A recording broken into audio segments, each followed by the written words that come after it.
Bonjour à tous, j'espère que vous allez bien. Je vais vous proposer aujourd'hui la correction de l'exercice 79, page 150. Je vous ai remis les données de l'exercice ici. Donc on a ABCD qui est un rectangle, tel que DC égale 6,5 cm et BDC est égal à 65 degrés. Donc la première question, ça va être de construire le rectangle. Donc avant toute chose, puisque là ça nous paraît à peu près succinct, on va faire un schéma pour pouvoir remettre les données de l'exercice et pouvoir réfléchir sur cette figure-là afin de savoir quelle stratégie on va adopter pour pouvoir tracer ce rectangle.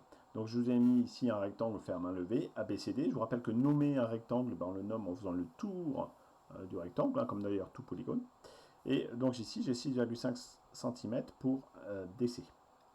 Et j'ai un angle, l'angle BDC, donc ici BDC, et bien ici j'ai un angle de 65 degrés. Voilà. Donc, si on cache un petit peu cette figure-là et qu'on ne se focalise que sur ce triangle-là, en fait c'est un triangle rectangle, puisque ici en ABCD c'est un rectangle, et donc ici on a un côté et deux angles, normalement on est capable de le tracer.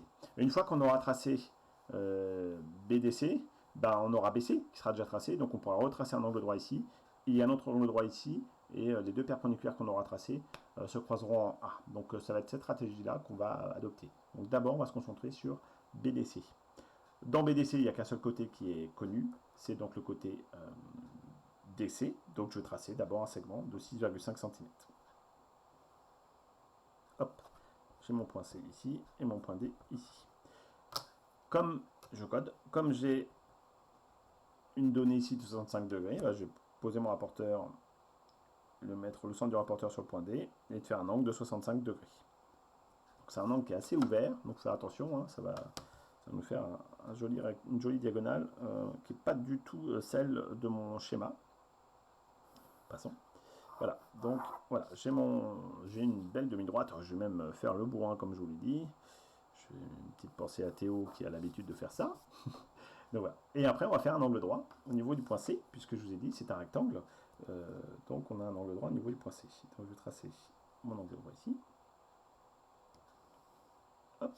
Et je vais prolonger donc ma demi-droite d'une règle par exemple qui est un peu plus grande. Voilà, donc ici vous avez, et je suis un petit peu bourrin, je suis désolé, vous avez votre point B ici. Je vais faire la même chose ici, tracer une perpendiculaire ADC passant par D. Voilà, et la prolonger.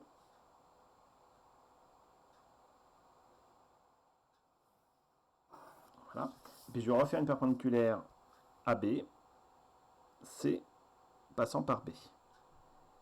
Voilà, donc là j'ai tracé mon rectangle. Donc, si on résume, on a d'abord tracé notre segment DC. On a tracé une demi-droite ici qui forme un angle de 65 degrés avec DC. On a tracé la perpendiculaire passant par C, et ces deux demi-droites, ou droites, se coupent en B. Et ensuite, on a tracé la perpendiculaire ABC qui passait par B, et la perpendiculaire ADC qui passait par D, et ces deux perpendiculaires se croisaient en A. Et on a tracé notre rectangle ABCD. Donc on va d'abord essayer de rédiger notre programme de construction. Donc la première étape, ça va être tracer un segment DC, on le nomme déjà, de longueur 6,5 cm. Voilà.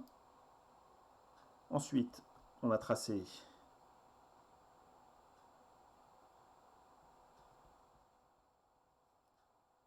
une demi-droite d'origine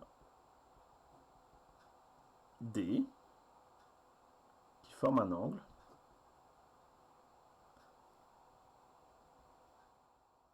de 65 degrés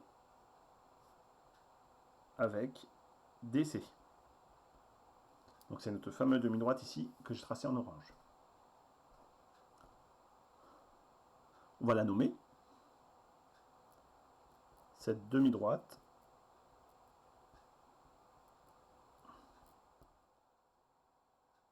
s'appellera D1. Tracer, on va parler de cette droite-là, la perpendiculaire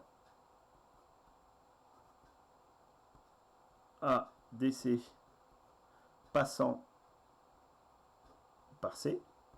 C'est ce qui nous a permis de tracer cette droite-là. Elle coupe, clac, elle se coupe ici, D1 en B. Donc là, ça nous a permis d'identifier ce point-là, B. Donc là, en fait, on a tracé notre triangle BCD.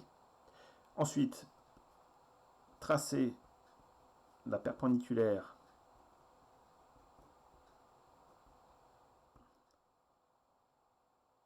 à BC passant par B. On la nomme D2. Tracer, donc là on a tracé cette droite-là, et là on va tracer l'autre perpendiculaire. La perpendiculaire à DC, passant par D,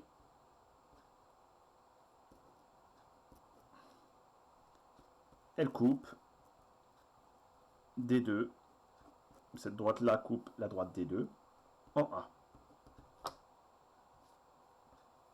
Et ensuite, tracer le quadrilatère ABCD. L'important ici, alors cette dernière formule n'est pas très importante parce que automatiquement on l'a déjà tracé en fait, mais l'important c'est d'avoir pu identifier et tracer et même créer entre guillemets nos points. Ici on a bien créé le point B et C, voilà. Ici on a créé notre point B et à la fin on va terminer par créer notre point A.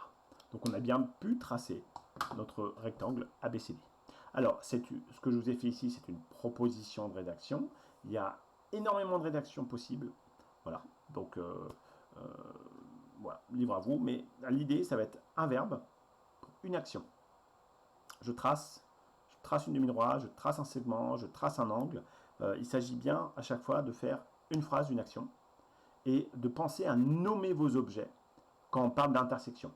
Ici, j'ai parlé de la demi-droite D1, parce que je n'avais pas pour l'instant, en fait, de point ici B, puisque B n'existe pas. Donc je ne peux pas parler de la demi-droite AB. Donc j'ai identifié ça comme une demi-droite D1.